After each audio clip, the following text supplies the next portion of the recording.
Welcome to the deep dive. We are strapping in today because we have some absolutely breaking news, treating our sources like a direct transmission from deep inside the F1 paddock.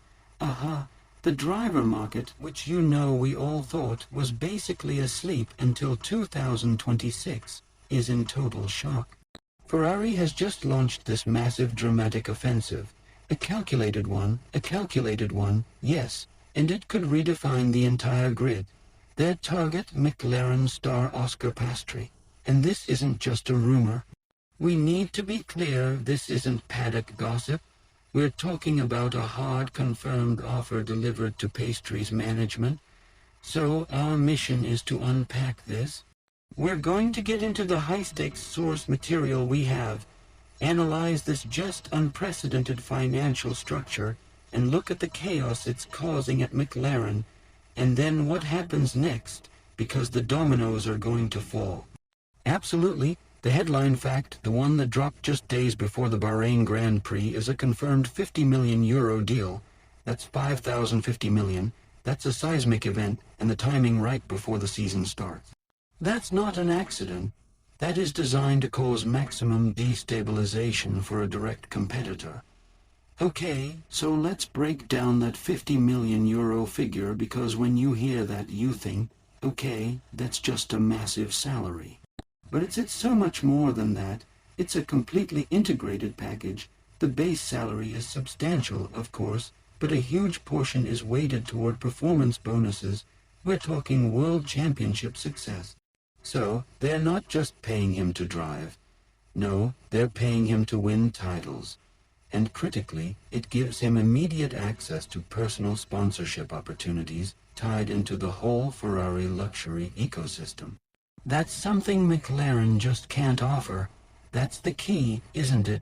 It changes the whole conversation from what's his salary to what is his commercial potential.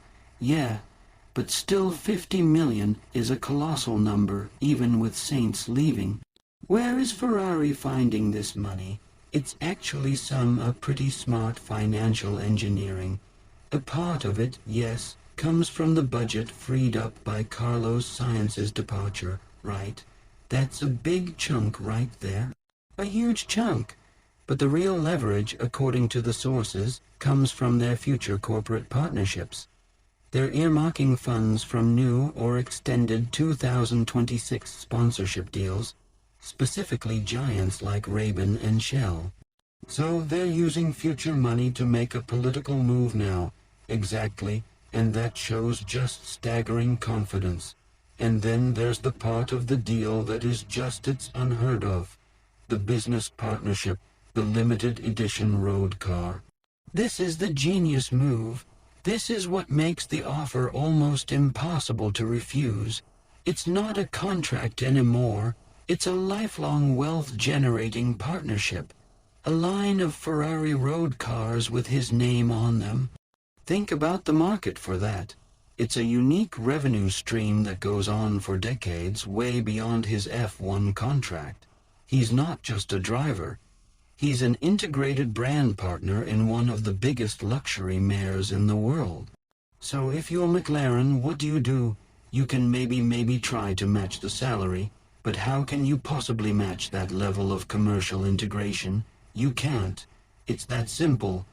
Woking doesn't have that kind of luxury network. Ferrari is offering to future-proof his entire commercial portfolio. That's why the sources say McLaren cannot realistically match this. So the money is staggering. Music, the platform, is unbeatable. But you know that alone doesn't secure Frederick Vassar's long-term vision. What did Piastri do on track to convince Ferrari that this €50 million gamble was worth it? Ferrari's analysis went way beyond his raw speed. They were looking at three things: his consistency, his pace under extreme pressure, and what they call his strategic maturity. Strategic maturity? What does that actually look like for a driver who is still music so young? It's his ability to process complex strategy, execute it, and give that calm, actionable feedback, without the emotional roller coaster you sometimes get. The sources point to those late-season battles with Lando Norris. Even when Piastri was facing what Ferrari saw as, let's say, questionable calls from his own pit wall, he kept his cool and delivered the pace. That's what Vaser wants, that calm under fire, and Vaser is the one pushing this whole thing. He doesn't just see a replacement for Sainz. He sees the guy who can build Ferrari's next championship era. That is the absolute core of it. Ver sees a decadal-long asset. The goal is twofold. First, lock down the future. Second, apply constant relentless pressure on Charles Leclerc to keep him at his peak, exactly to know that he has an incredibly fast, incredibly reliable teammate who will be there every single weekend. It's an investment in controlled, stable excellence, which begs the political question, doesn't it? How does the team's number one, Charles Leclerc, feel about a €50 million teammate coming in specifically to pressure him? And that's maybe the most critical detail from the sources. Hillel privately approved the move. He was consulted. He gave it the green light. Wow, why? Because he sees Piastri as a cleaner, calmer teammate than Sainz. He believes Piastri will push the team on a technical level, but won't challenge the internal hierarchy for number one status, not in the way Sainz sometimes did. So, it's about getting rid of the internal friction. Precisely. They want to create what's being called a silent assassin pair, two super-fast drivers just focused on beating Red Bull, not on beating each other in the press or behind the scenes, and for the rest of the grid, that is a terrifying prospect. That's the future they're building, but the present is, oh well, it's absolute chaos for McLaren. What's the immediate fallout been like over at Woking? The word from the sources is internal chaos. Team principal Andrea Stella is, and I quote, furious. They were completely blindsided. All their focus was on the season launch, and then this bomb just dropped, and it seems to have blown open a rift that was already there specifically with Piastri's manager Mark Webber. Webber is reportedly livid, but his anger is aimed squarely at McLaren, and that's what's giving Piastri the leverage to even consider leaving. What are the specific issues? What's on his list? It's a long list. It started with, questionable pit strategies, a pattern of failed undercuts that always seem to cost Piastri. But the real problem, the one that's fueling this whole crisis, is this feeling of internal favoritism toward Lando Norris. That's a huge accusation. How does something like that actually show up on track? Well, let's look at the Abu Dhabi Grand Prix. That's the smoking gun. Really, there are leaked audio rumors claiming the McLaren pit wall straight up ignored Piastri's warnings about his tires degrading. They ignored the driver's feedback on tire wear, that's the claim, and that call forcing him to stay out longer cost him a podium he lost to Norris. That is a fundamental breach of trust between a driver and their team. And when that happens, a certain word starts getting thrown around. It does. When you have the failed strategies, the feeling of isolation, and then what looks like a team deliberately ignoring a driver's crucial feedback, the atmosphere just turns toxic.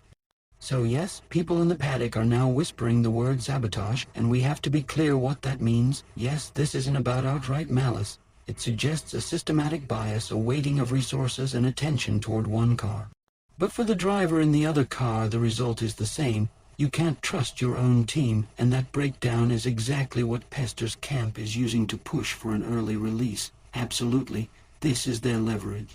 If they can prove there was systemic disadvantage, it gives them the legal and frankly the moral grounds to walk away from their contract and take the Ferrari deal. So, let's look at the ripple effect. This doesn't just hit McLaren, it has a massive immediate impact on Carlos Sainz. Does this speed up his exit? Oh, it has to. The probability of Sainz leaving early just shot through the roof. A mid-2025 switch is now not off the table. His relationship with Vasseur is already frosty, very frosty, If Baser can lock Piastri in, why would he want to keep a lame duck driver in a politically toxic garage for a whole extra season? It's much cleaner to pay Sainz out and stabilize the team early. And what about the other side of that garage? How is Lando Norris handling all this? The instability, the whispers of favoritism. He's described as deeply unsettled and is staying completely silent. But you have to think, if Piastri leaves because of these claims, the spotlight for accountability turns directly onto Lando and the dynamic in that garage. And there's a personal angle to this too, right? Yeah, a very telling one. The sources say Norris tried to reach out to Piastri after that Abu Dhabi race, but the message was just left unanswered. That silence says everything. The professional rift is now clearly a personal one. As if this wasn't messy enough, there's an external player now getting involved. Music turning this into a real game of F1 chess. Toto Wolff, yes, and this is just masterful politics. Wall isn't trying to sign Passy for Mercedes. His motive is pure destabilization. He's playing the long game. He's thinking about his own young driver, Key Antonelli, coming into F1. If he can help push Piastri out of McLaren now, it forces a rival team into a rushed, probably bad replacement music decision. It weakens them right before Mercedes brings their own future star onto the music grid. Incredible. It just shows you the driver market is its own battlefield. Let's get back to the timeline, 'cause this is moving fast. What is the deadline Ferrari has set? They've put down a hard line, January 10th. Piastri's team has until January 10th to accept the offer. This isn't an opening bid, it's a final demand. They want this done now. And Webber and his team are moving on it. They are in constant contact with Ferrari's legal advisors as we speak. They're going through that McLaren contract with a fine-tooth comb, looking for any way out. There's active talk about an announcement before the Bahrain Grand Prix. That would be the biggest transfer shock since Hamilton went to Mercedes easily, and you can just imagine the mood at McLaren. The sources say panic is spreading. They are already scouting replacements because they know how serious this is. They are in a full-blown crisis. So to sum this all up, we have a massive €50 million business partnership on the table, driven by Ferrari's belief in Piastri's maturity. It's happening because of total chaos at McLaren, fueled by very serious claims of strategic bias. And the clock is ticking down to January 10th. And when you look at the big picture, this isn't just Ferrari poaching a talented driver. They are using their immense commercial and political power to inflict maximum damage on a key rival right before a huge rule change in 2026. It's a strategic masterstroke, so here's a final provocative thought for you to chew on. If McLaren does lose Oscar Piastri, and it's because of substantiated claims of favoritism and internal manipulation that come out in public, how badly does that damage their reputation? How can they convince the next top young driver or their management to ever trust the calls coming from their pit wall again? That is the long-term price of this game.